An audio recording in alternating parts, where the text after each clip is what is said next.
Trek Chatters. I'm Pit Trekkie, and welcome to another episode of Pittsburgh's Trek Chat. Well, today is going to be the very first time that I ever interview a fellow Trekkie here for the YouTube channel. So I would like for all of you to say hello and to George Edwards, also known as Kuruk the Klingon. So how are you doing today, sir? Doing well. Doing well. Well, it's good to have you on the show here. So basically what I was thinking we could do to start the show out is kind of just say a little bit about yourself. Tell the audience who you are and what got you into Star Trek.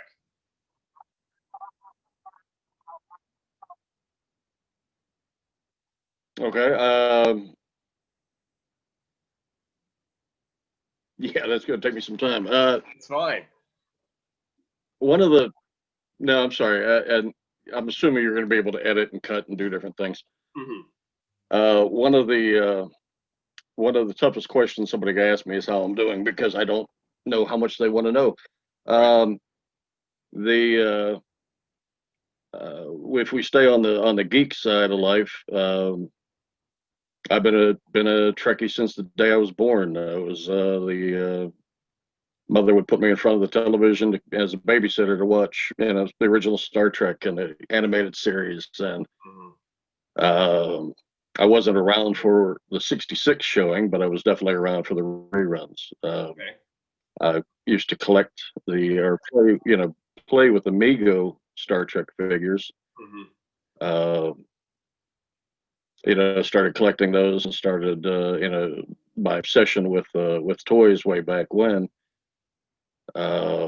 I got out of the geek life for a little bit, tried to be a jock and play football, and quickly got back into the geek. And I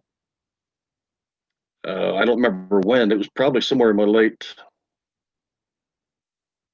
20s, that I was like, I had collected pretty much everything you could collect. I'd seen every main actor of Star Trek except for DeForest Kelley. And I was wondering, like, where do I go from here? It seemed like I was kind of stalled in my geekdom, and so that's when I found out my fan clubs. And I had tried a Starfleet fan club in my early 20s. Didn't work out well, but I'd found another one here called the U.S.S Inferno, which is no longer around. But that's when I started getting into costuming. Star Trek and Star Wars, I was costuming way before cosplay was around. And just kind of evolved from there to now. Well, that's wonderful. So what kind of cosplay have you done in terms of characters?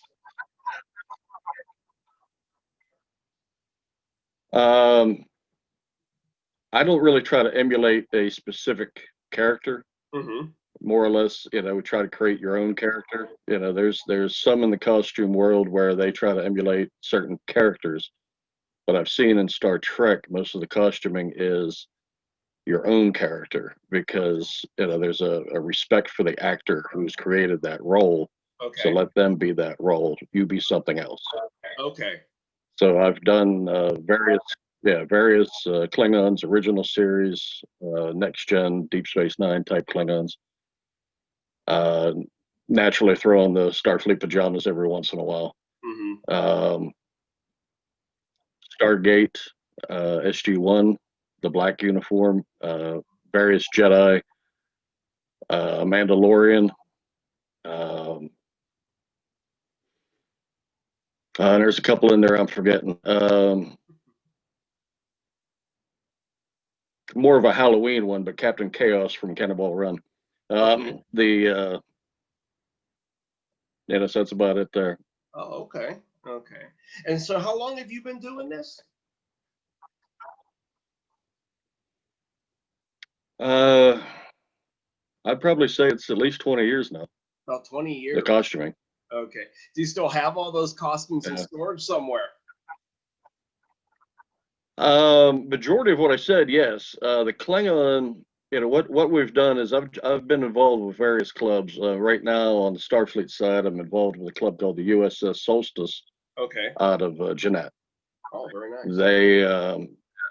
so what we've tried to do is create, I don't know, we really haven't nailed it down, but like kind of like Garrick's costume shop, where we take pieces that we're no longer using, and we let newer members that are looking for a costume that we can provide them, with something until they can get something on their own.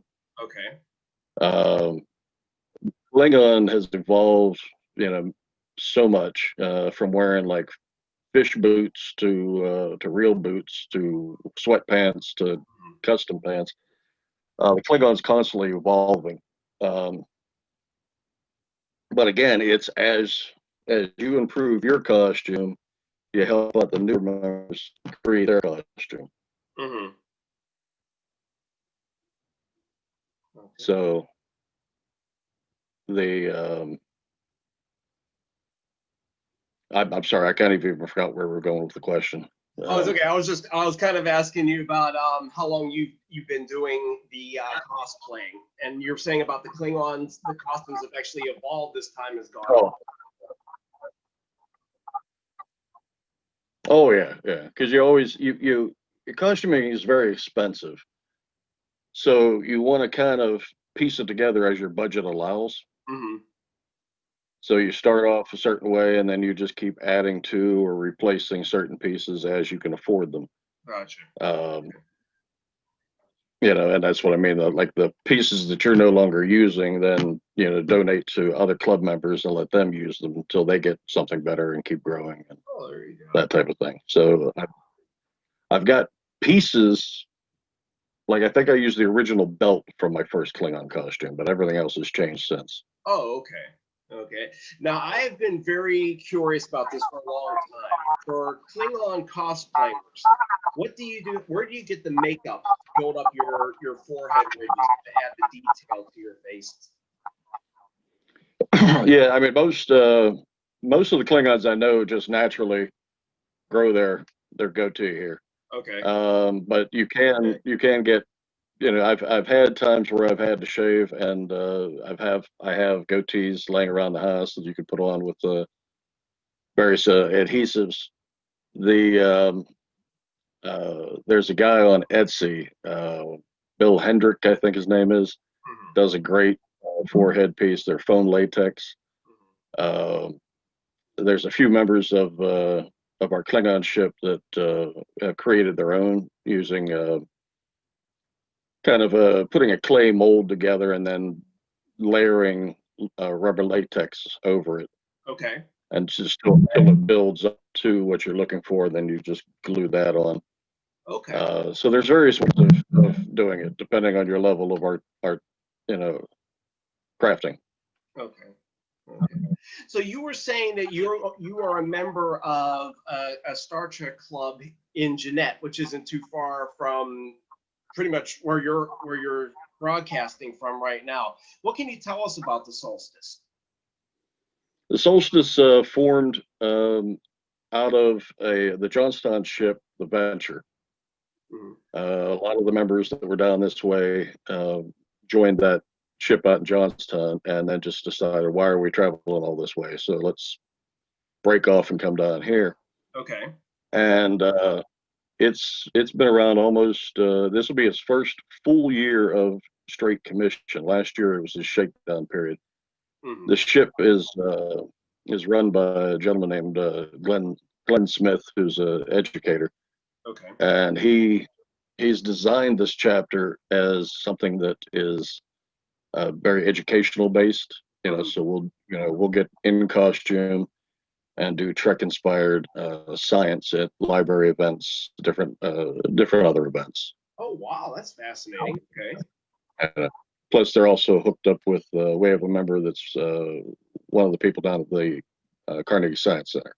Oh, okay. And we've went down and done some different presentations down there as well. Excellent, excellent. So, how long has the Solstice existed? Well, right now, like I said, this December will be its first full year of commission. It was around a year prior, what they call a shakedown, as the club gets ready and meets all the Starfleet's rules. Okay, okay. So the Solstice is actually part of a bigger organization. Is that Starfleet International? Yes. Okay. And what exactly, if you could describe Starfleet International, how would you describe that group, that larger group? It's a charity group that's been around a number of years. I don't know if it's 35 or 40 or what it's been. They're literally international. They're in every part of the world. Multiple members, all kinds of ages, and they just get together. And Starfleet International gets. The way I look at it is they're a little more hands off. They kind of give you the regulations of how we'd like to see you conduct yourselves, but each chapter can decide what they are, and what they want to do. Where you mentioned, we're both friends with Maria, who's the captain over at the Stella Parada. Mm-hmm. Her ship gets out, does a lot of activities, gets involved, with the websites and the different things the Starfleet does on the internet. Mm-hmm. Where Glenn, his ship is more, like I said before, educational based and costuming. Okay. All right. So what would one have to do to actually become a crew member of the Solstice? You can go right through Starfleet. You can also find us on Facebook, under U.S.S. Solstice. Okay. Just let us know you're interested, and we can get going. Oh, well, now, if you want to get on the other side, mm-hmm. then I run a chapter of the Klingons, Okay. With CAG. Okay. Klingon, it's a Klingon assault group, and then we also are associated with IKF, which is the Imperial Klingon Forces. Okay. The both have their websites. CAG, is just simply cag.org. IKF, it's like I dash k-f.org. Okay. But if you find me on Facebook under Kuruk, Okay. you'll see very handsome Klingon staring at you. Okay. You hit me up there and we'll talk more. Oh, wonderful. Wonderful. That would be great. All right. So, I guess some of the other questions I have for you. So besides being a part of the Solstice, how else do you show your fandom? How do you have like your own man cave, Trekkie Room? Well, a number of years ago, I had moved in to take care of my mother, and she just passed away this past June. Oh, I'm sorry to hear that. So, no, that's fine. Thank you. So where it was one room, mm-hmm. it is now go through the house. So yeah, I'm in the process of remodeling a room downstairs to be kind of my office, but also it'll be completely decorated in Klingon with the full-size captain's chair, banners, all different kinds of autographs, different things. Oh, Upstairs up here, I've got probably 20 glass cases filled with toys from various things from Lost in Space, Battlestar Galactica. That was the other costume I forgot to mention. Okay. The Star Wars, Star Trek, that type of stuff. Okay. I'm also converting one room I have a sewing machine, a heavy duty machine, a serger.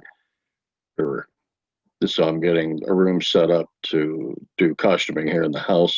Okay. And anybody that's a member of either my crew or the Solstice crew can come over and use any of it to make their costumes. Okay. Do what they need to do. Very nice. So yeah, it's years ago when I was married, I had a large game room that was filled with my Trek stuff. Okay. So it seems like anywhere in my adult life I've had at least one room dedicated. Oh, absolutely. Or at least one piece of something in each one of the rooms. I think, is that a Star Trek lamp behind you? Yeah, that's something that they released fabric a number of years ago, and I had bought some, so I made that lampshade. But if you look on the other side of me here, and you see the Klingon warrior behind the door. Yes, sir. Okay.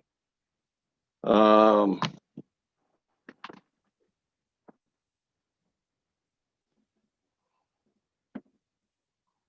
no, that's put the Lost in Space robot there.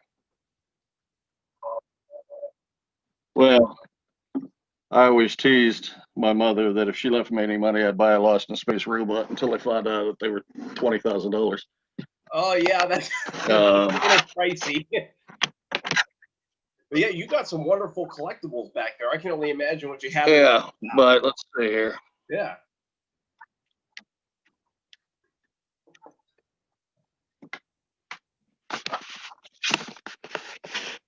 I don't know how well you can see since I can't see the camera. Oh, but very nice. That's quite a collection.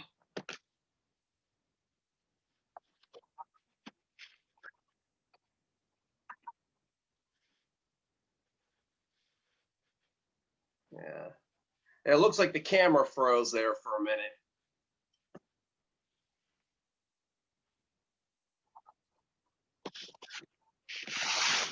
Yeah, it's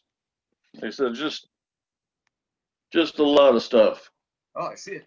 Oh, you got the Funko Pops collections going on. Nice. The Funkos and Star Trek.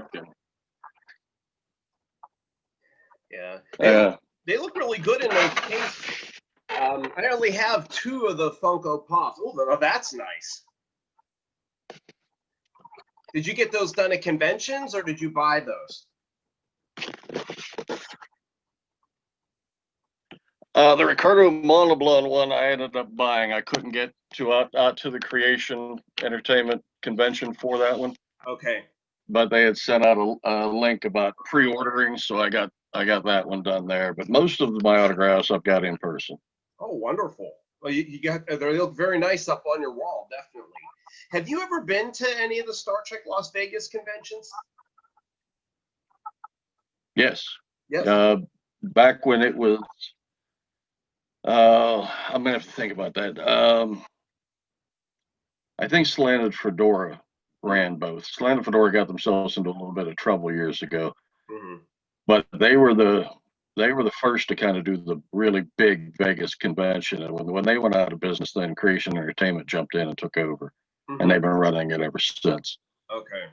But yeah, I was out. They had it at the a non-casino, hotel out there, which is hard to find in Vegas.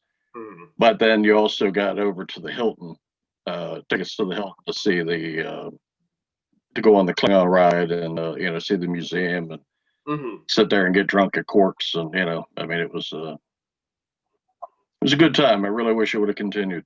Oh yeah, I wish I would have been able to get out there back when it was open. It was in the 90s, right?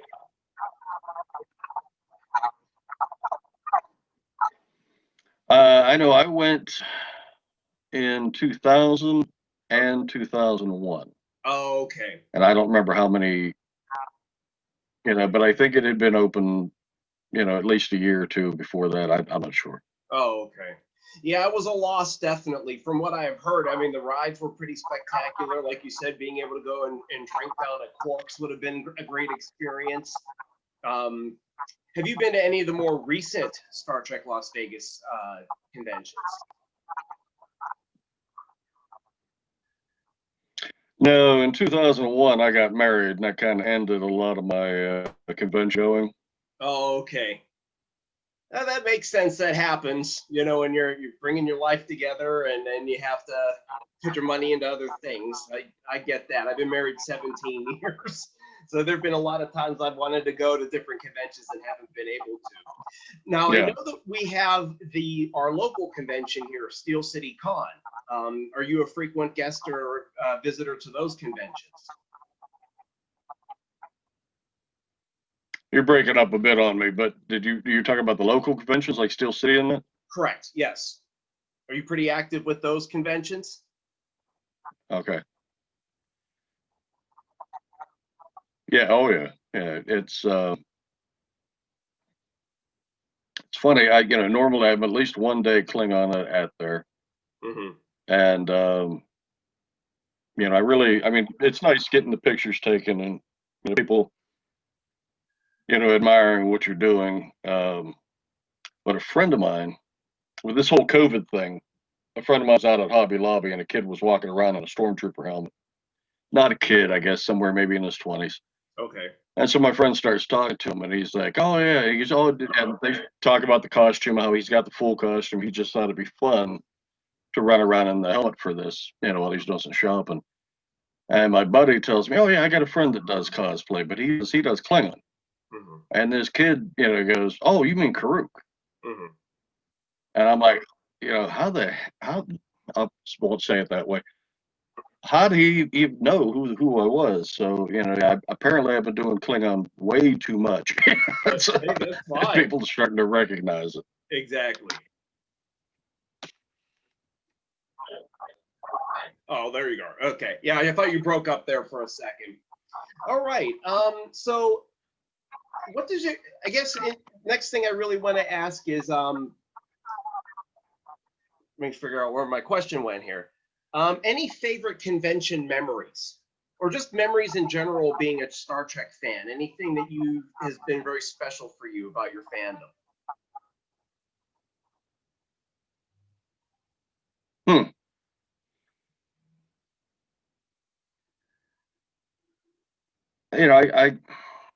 I guess for me it's more just the finding like-minded people, and getting together with them.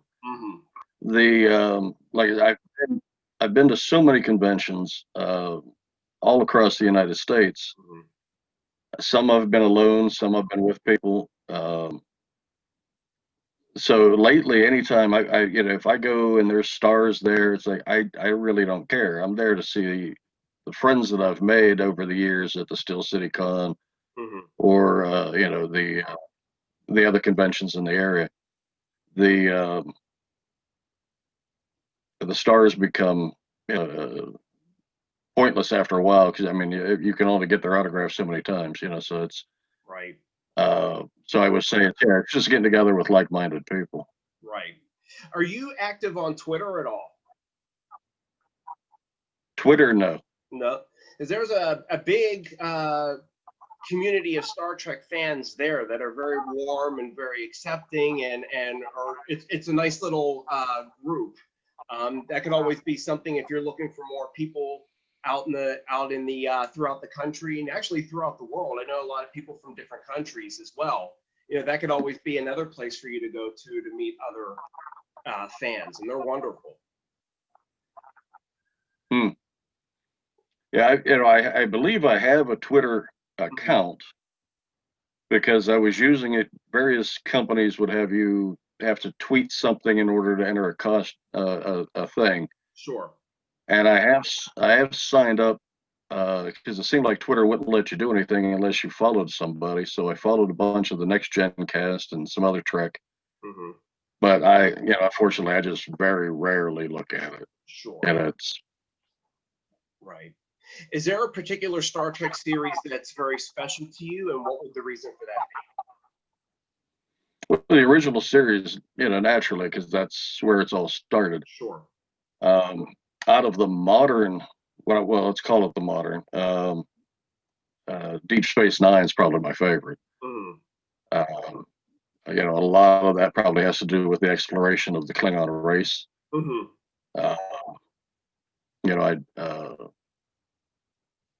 I like a little darker, but I don't care for the darkness of the newer series that are out. But it's so yeah. All right. Well, is there anything else that, before we wrap up, is there anything else you'd like to share in this video to let people know about you, about why Star Trek's so important to you to this day? Now, for me, I think Star Trek's just a nice escape. I'll often, friends find out I'm a Trekkie, and they seem to think that there's this that I want this utopian world, and I'm like, no, that kind of be pretty boring. I'm probably the only Trekkie you'll meet that would rather live on Little House on the Prairie than Star Trek. You know, it's yeah. I'd like. I mean, the simpler life is fine. You know, I'm not much into computers and things doing things for me. Sure. So Star Trek, you know, to me is pure escape into a world that I don't think we will ever see. Right. You know, the lessons that it teaches, you know, people should pay attention to, because it can help you learn how to get along today. And I think that's where the new Star Trek lacks. You know, is that it doesn't. It's not as optimistic about the future, it seems. You know, it doesn't help, you know, with people getting over their prejudice and their various different things that they have in their life. You know, it's so I'd go back, watch the old stuff, learn the lessons. You know. Sure, absolutely. All right. Well, George, thank you very much for being my first interviewee here on the web show. I appreciate it very much. So basically, the show, everybody, you can find it on YouTube. Just go over to YouTube, type in Pittsburgh's Trek Chat into the search engine. It'll take you directly to my channel. You can follow the show on Facebook, facebook.com/Pittsburgh's Trek Chat. You can also go on Twitter, follow @PGH Trek Chat. Looking forward to the next episode. Again, George, thank you for taking time to speak with me, and enjoy the rest of your vacation. You too. All right. And until then, may you live long and prosper.